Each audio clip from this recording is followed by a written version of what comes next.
The question is, could you do an example on the calculation of strains? In this example, we'll try to calculate shear strains. Here is the problem. We have a two-dimensional rectangular body ABCD. Its undeformed configuration, original configuration, is indicated by the blue lines here. The deformed body is shown by the red lines. The question is to calculate the shear strain at corners A, B, C, and D. We see that the deformation takes place in the XY plane, and therefore the shear strain of interest here is the engineering shear strain gamma XY. To answer the question, we need to calculate A, the magnitudes, gamma, XY, A, etc., and B, the signs of these quantities. So let's go ahead and start with the magnitude first. Let's go ahead and remind ourselves of the definition of the shear strain, engineering shear strain gamma. Gamma is the change in angle between lines that are perpendicular to each other, expressed in radians. So let's look at one corner at a time. We'll start at corner A. We note that the direction of A to D remained the same before and after deformation. However, the line AB has deformed into line from 1 to 2. So if I mark this angle as alpha, we note that the total change in the angle between two perpendicular lines AD and AB is simply alpha. To calculate that angle, I'm going to consider the right triangle 1, 2, 3. Tan alpha would be the distance from 2 to 3, which is 15 millimeter, divided by the distance from 1 to 3, which is 350 plus 5 millimeters. For small angles, we know tan alpha would be simply equal to alpha. Now let's look at corner B and see what's going on there. We note that the line BC after deformation is not the same as the line BC before deformation. However, they are parallel, right? In other words, this line and this line are parallel to each other, and therefore there is no relative change in angle between the two lines. The line AB, of course, has deformed, it's tilted to 1 to 2. We just talked about it as part of this corner right there.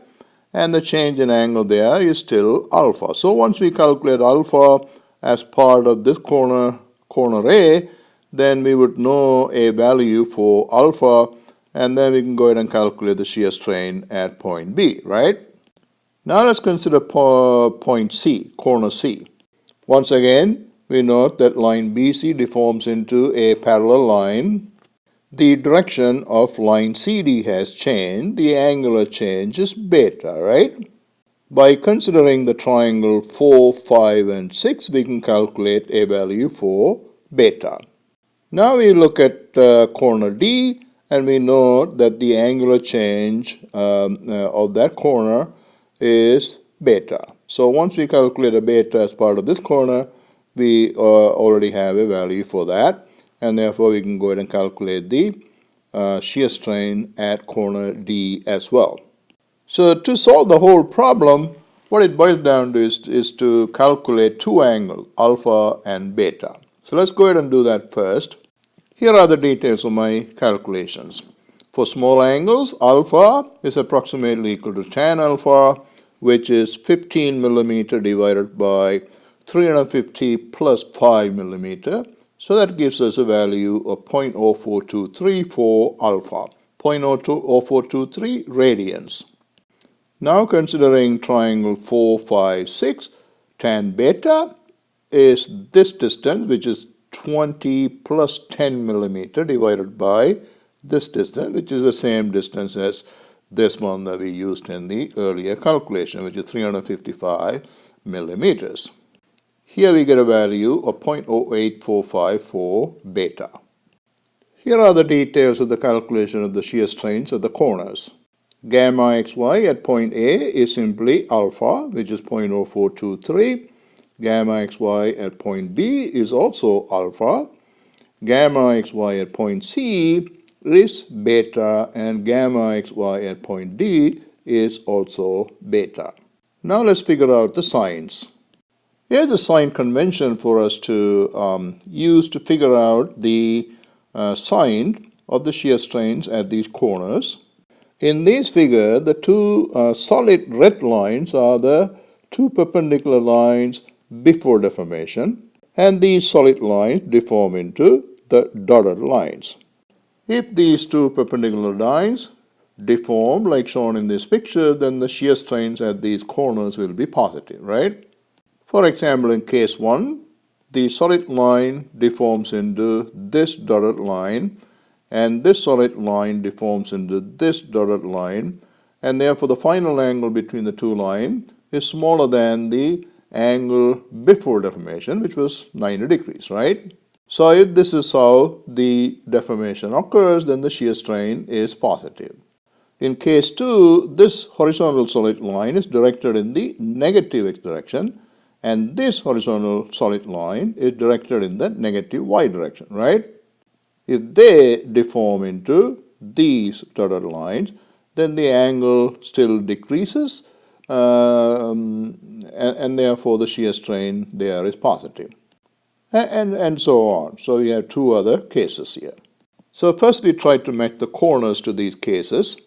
At corner A, these are the two perpendicular lines, and we see that this case matches case number 1. Corner B, these are the two perpendicular lines, and we see this case matches case number 3.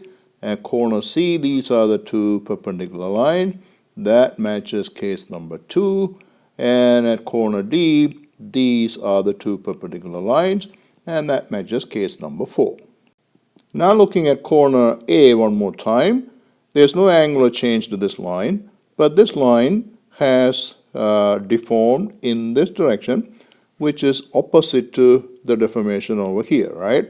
And therefore, the final angle is bigger than the initial angle, which is opposite to this, and therefore the shear strain at this corner is less than 0. In other words, it's negative. Corner B, which falls within case number 3, angle has decreased, right? And therefore the shear strain there is negative, because according to this, angle should have increased for the shear strain to be positive. Corner C falls within case number 2, where a decrease in the angle would correspond to a positive shear strain. We do have a decrease in the angle, and therefore the shear strain there is positive. Now finally, corner D falls within case number 4, where an increase in the angle would correspond to a positive shear strain. We do have an increase in the angle, and therefore the shear strain there is positive. So on the basis of these, here are the final values of the shear strains at these corners with the proper signs.